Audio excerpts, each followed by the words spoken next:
Welcome to the Cash Flow Guys podcast. Join Tyler and his team as they unlock the secrets to achieving financial independence through wealth-building strategies inspired by Robert Kiyosaki and other thought-provoking leaders. Learn to build leveraged streams of cash flow that land in your pocket and improve your quality of life. Gain access to cutting-edge ideas that will increase your productivity and streamline your success. Find out how to supercharge your retirement plan so you won't have to retire with a pay cut. You can escape the rat race. Are you ready? It's time to Learn to Earn with Tyler Sheff.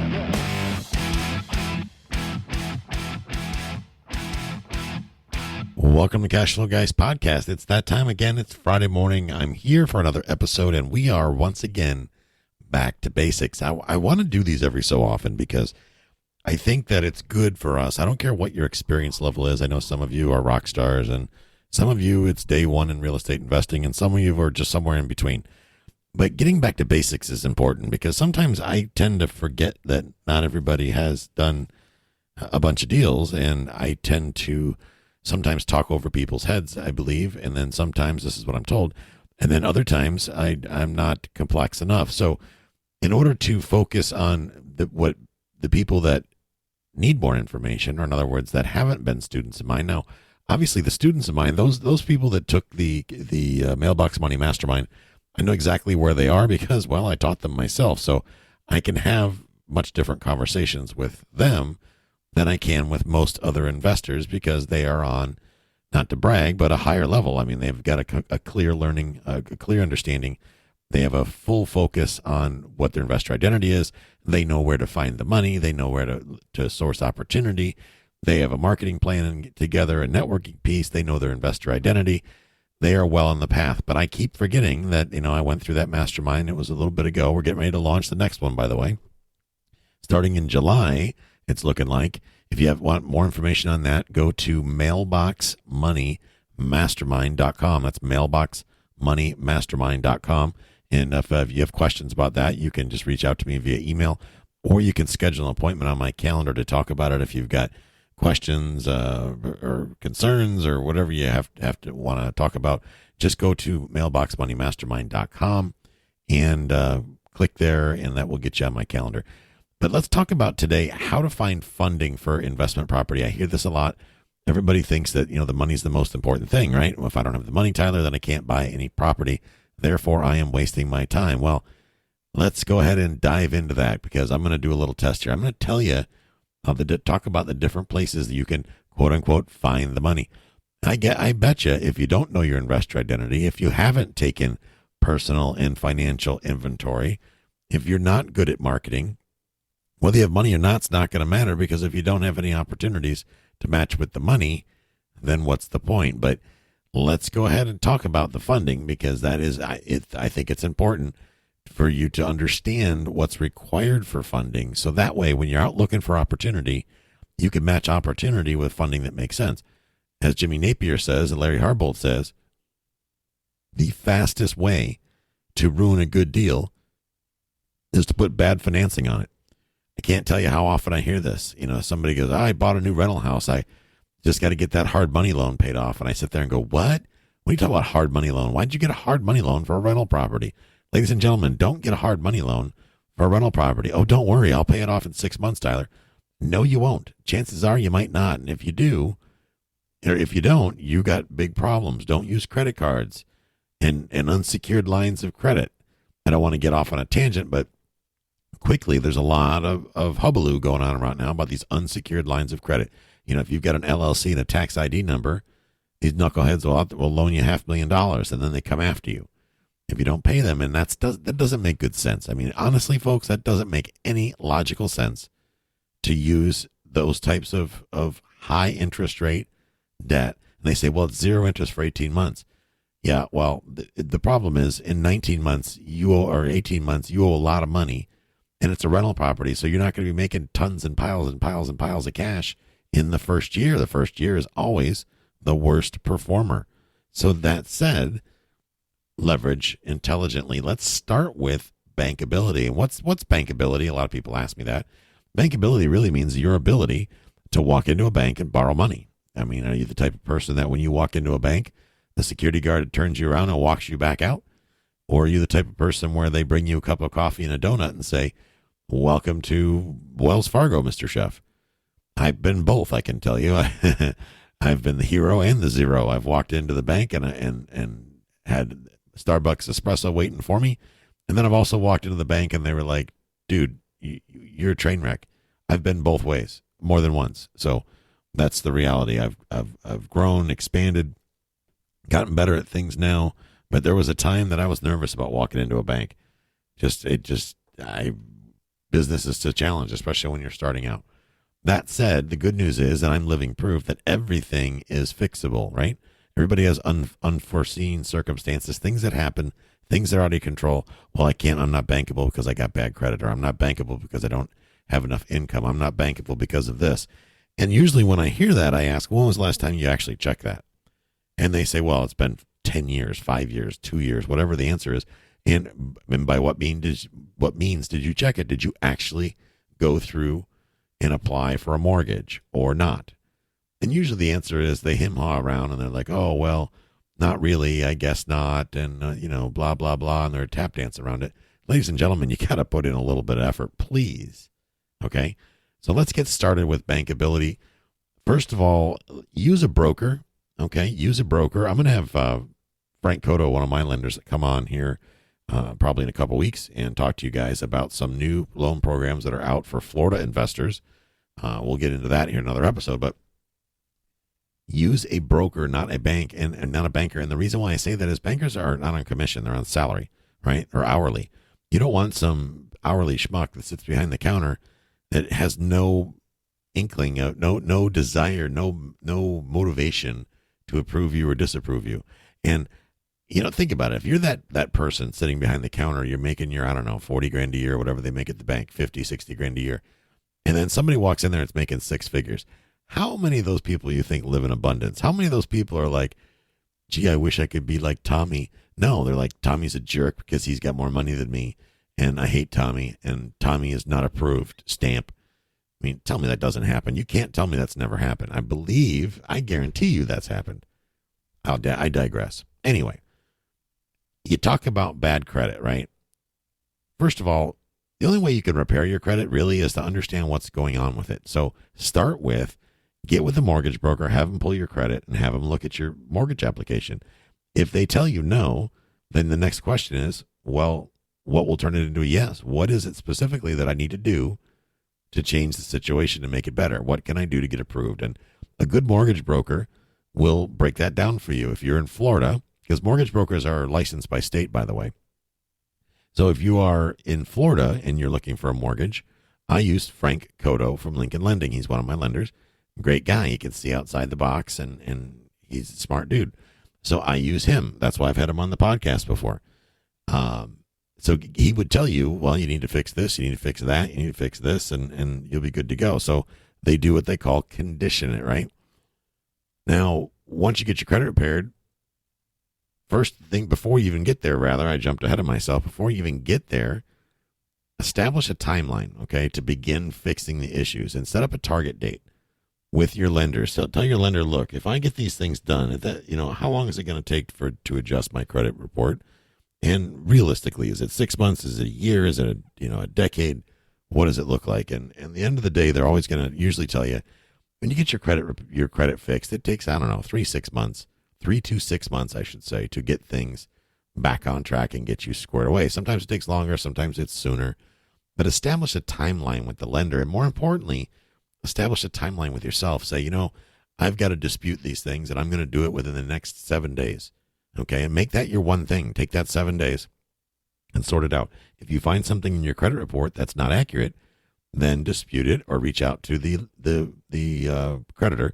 And I don't even mean bad credit, guys. I mean, if your credit card shows a balance, but you don't have a balance and you paid it off 3-4 months ago, then it'd be a good idea to call whoever issues your credit card and say, I need you to update your report to reflect that my credit card is paid off and free and clear, because that in itself could impact your credit score. This is not a credit repair episode, nor is this about bad credit episode. but I just wanted to add those things in. Make sure that you first, before you talk to the mortgage broker, gather all your financial verification data. Now, they're going to require a lot of information, right? So go ahead in the first week, decide that in the first week, you call Uncle Frank if you're in Florida, you call Frank, or if you're in Colorado, you call whoever your mortgage broker is in Colorado. You find a good one, right, that wants to work and is on commission, and you ask them for a list of everything that you need to get together. And before you bother them about, am I approved yet, make sure that you get all, and when I by all, I mean 100% of the documentation you need to get approved. Make sure you have that all together and get it organized. I know you're a financial train wreck, and I know that your receipts are all over the place and in your glove box and in your desk, and you got a rubber band around them, and your dog ate it and all these other good things. But excuses are over with. If you're tired of being not financially free or broke, for lack of a better word, then get your act together and get your documents together and get them laid out. They always will give you a checklist. Any lender will give you a good checklist of the things that you need. Make sure you get those documents. Like, well, I don't have my tax returns. Well, is that because you didn't file or because you don't have them? Well, then ask the lender if they will accept transcripts. If you used H&R Block or one of those tax prep services or a CPA, I bet you that whoever did your taxes probably has a copy. I know some of you right now are going, well, I do my own taxes, Tyler.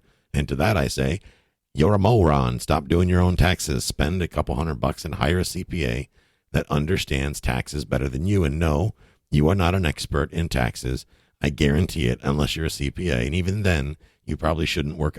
Doctors don't heal themselves. They go to another doctor. If you wanted surgery, would you do it on yourself?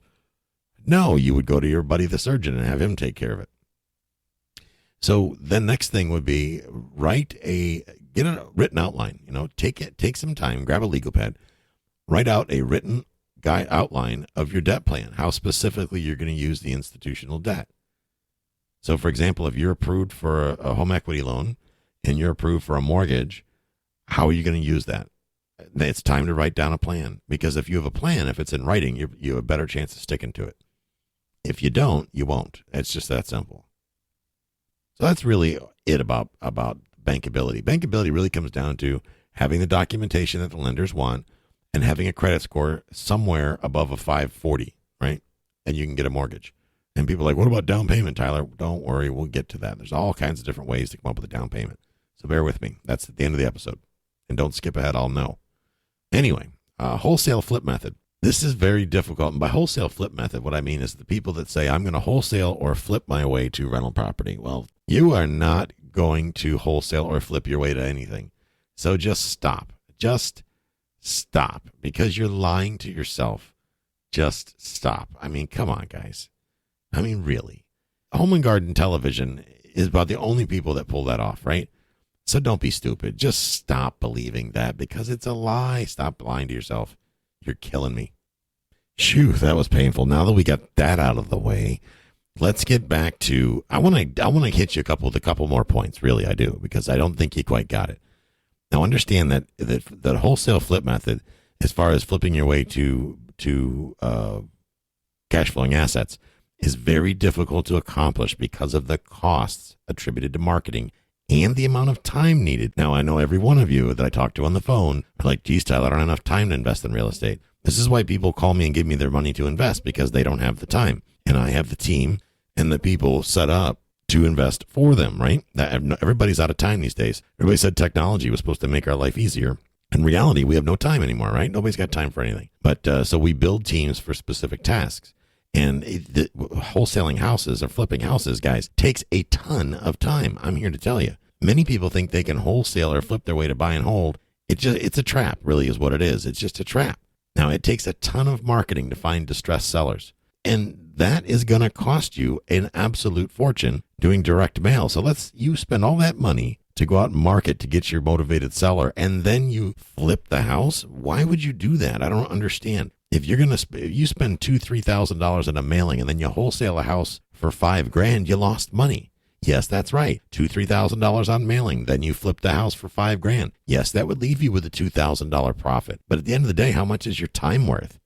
You got to factor that. Sure, you got some bandit signs in the mix, right? You probably swiped your credit card to eat during the time you were wholesaling and flipping houses, which means you paid interest. That comes off your profit. So by the time you're done, you're actually upside down in life. And that's just not cool, dude. So here's the deal, or dudette, I should say, either one. It doesn't matter. What matters is don't go out and blow all this time and money to find an opportunity and then give it to somebody else. That just doesn't make sense. It defies logic. I don't get it. Lots of people lose money flipping houses and wholesaling.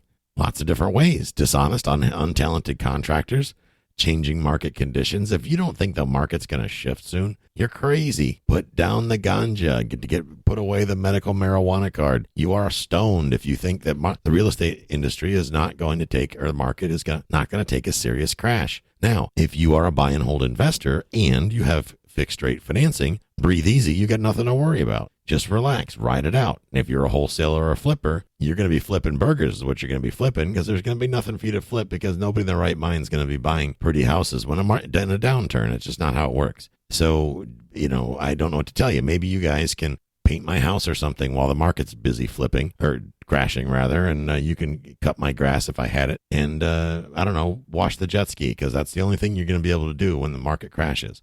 The rest of us buy and hold landlords, we're going to be good to go. We're going to be sitting at the beach, riding our jet skis and having a good old time, right? Let's move on to crowdfunding portals. And this is getting trendy, right? There's all kinds of crowdfunding portals out there now that are out there doing their thing and whatever. First of all, this is only my experience. I find them very challenging to navigate. They want a DNA sample and everything else. I mean, I can't believe the amount of effort your average newbie investor will go through on one of these crowdfunding websites to get themselves a couple $100,000. I mean, you might as well go ahead and do your master's thesis. It is easier than getting private money on a $200,000 flip project. Doesn't make sense to me. It's a ton of information, and not to mention they're going to want an appraisal, all kinds of verifications, which not that I'm saying there's anything wrong with that. I just think there's a whole bunch of hoops they have to jump through that just takes a whole bunch of time and energy, especially if you're dumb enough to flip the houses. So why would you do that? I mean, there's so much easier ways to get money. I mean, money's easy. It really is. I mean, the institutional world tries to make it really challenging. I don't get it, but they're really, really good at making it challenging. So let's move on to raising private capital. That's right, raising private capital. Now, a lot of you are thinking, well, I'm not some Fortune 500 stockbroker. I don't know what I'm doing. I don't have money for a private placement memorandum. I don't have two nickels to rub together. I can't do all this limiting beliefs. Stop it. All these limiting beliefs aren't doing you any good. Okay. Well, I'm afraid that the person that's going to give me money is smarter than me, and they're going to say no, and then I'm going to be embarrassed, or they're going to laugh at me, or I can't get a deal, or everybody says this all the time. I swear it drives me nuts. That's how many people say this over and over and over again. These limiting beliefs are driving me crazy. Stop doing it, because you're hurting yourself. You're just simply hurting yourself. Work smarter, not harder. Look at self-directed IRA account holders. For one, what's a self-directed IRA? I've talked about it 100 times, but I'll talk about it again. A self-directed IRA is just that, an individual retirement account that the owner of the account gets to self-direct. That retirement account is there to be used, right? It's money that needs to be invested. So they need help a lot of times, right? People with self-directed IRAs, they may have the money, but they certainly, in most cases, don't have the expertise to invest money into the real estate market. They're not real estate investors like you are. They haven't gone through the Mailbox Money Mastermind. They're not experts at acquiring real estate because they haven't had the proper training. They haven't had the proper experience. Unlike you, you've taken the proper training. You've done a couple deals by now, right? You have some documented, verified education, which is one of the big reasons I'm doing the mastermind, guys, is to give you that documentation, that experience, so you don't sound like a ding-dong when you're out there trying to raise money, right? So you work with the self-directed IRA account holders because they need you, and that's the mindset you got to get your head around, is that they need you probably more than you need them. I'm here to tell you, because every once in a while I meet some really squirrely ones. Boy, do I meet some squirrely ones. But that said, that's okay. It just means I get to pick and choose who I do business with. And I don't do business with a lot of people. There are a lot of people that want to do business with me, but for whatever reason, I just don't want to do business with them because they're unstable. They might be cranky. They're hard to deal with. They're unreasonable. They're unethical. Lots of different reasons. I won't do business with bad people. I just won't. I don't need that money that bad. Finding the money is not tough. I'm actually get ready to raising money for a couple deals right now. So that said, if you and I have already had a conversation, or you're thinking about calling me and you've always wanted to get your money moving, now's the time to pick up the phone and ringy dingy, right? Get on my calendar. Go to cashflowguys.com/book Tyler, cashflowguys.com/book Tyler. Take a 15-minute time slot or an investor time slot. Get on the phone with me and find out what opportunities we have available. Got all kinds of opportunities available right now. Right now we are deal rich and cash poor. This week, we'll see. Next week, we will be cash poor or cash rich and deal poor. That's just the nature of the beast. But that's why we're always raising money, which brings me to the next point. If you're raising private, when's the right time to raise private capital, Tyler? When should I raise capital first, or should I go out and find opportunity? Yes, is the answer to that question. And that means do both. You should always be doing both, raising capital and looking for opportunity simultaneously, because it's not every day that you're going to have both exactly when you need them. Usually you have one and then you have to go get the other. That's just reality, guys. That's every day for me. I've been sitting on about $3-4 million of investor capital up until for months, up until the last 30 days. And now I got people that they're out of town, or that they don't like the deal, or maybe they want a different deal, or they want to invest for tax benefits, or they don't want tax benefits. They want cash flow, or whatever the reason may be. Now we need more investors. We need more capital. We need to increase our database. That's just the reality of it. Some folks, we've placed their capital. They're buying notes, or they're buying multifamily with us, or they're investing in the smaller stuff, the bigger stuff. It's all over the place. We're raising money for properties for other syndicators that make sense. Not all of them, but ones that make sense. We're doing that as well. So we've got lots of different things going on, and a lot of those folks have self-directed IRAs. So self-directed IRAs, they can be converted. So think about, I shouldn't say that. I meant to say standard IRA account holders can be converted quite often to self-directed IRAs.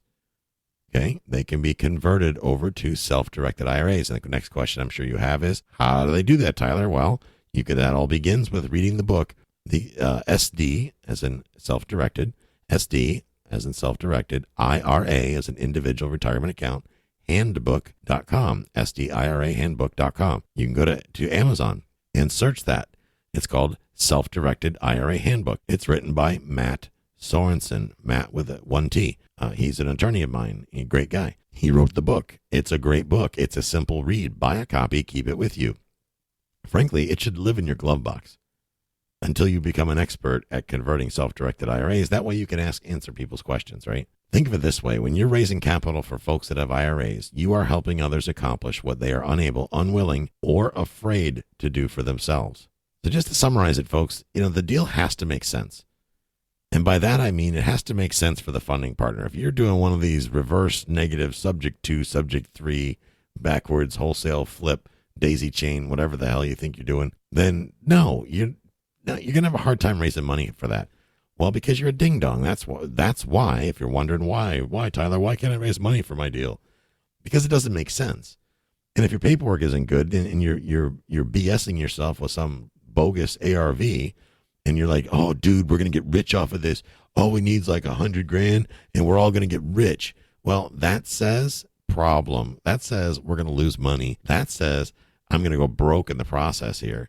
So any investor worth their salt is going to run screaming from that deal. So make deals that are profitable, okay? And more importantly, make deals that can afford the debt. And that's the thing that a lot of people miss, is it needs to be able to afford the debt. I always say, and I'm going to coin this phrase, always hesitate to speculate, okay? Always hesitate to speculate. As a buy and hold investor, you're a buy and hold investor, which means you shouldn't be doing a whole lot of speculating. You should be able to go off of historical data, fact from the past. You should have done your research to understand what your rents are. You should have already done all this information. So you always make sure that if you are speculating, you darn sure better be hesitating before you pull that trigger. And I'm not trying to say that you need to have an analysis paralysis, but the other part of that is, if you're speculating like, I'm going to go ahead and use hard money, or I'm going to swipe a credit card to pull the trigger on this deal and I'll figure out how to finance it the right way later.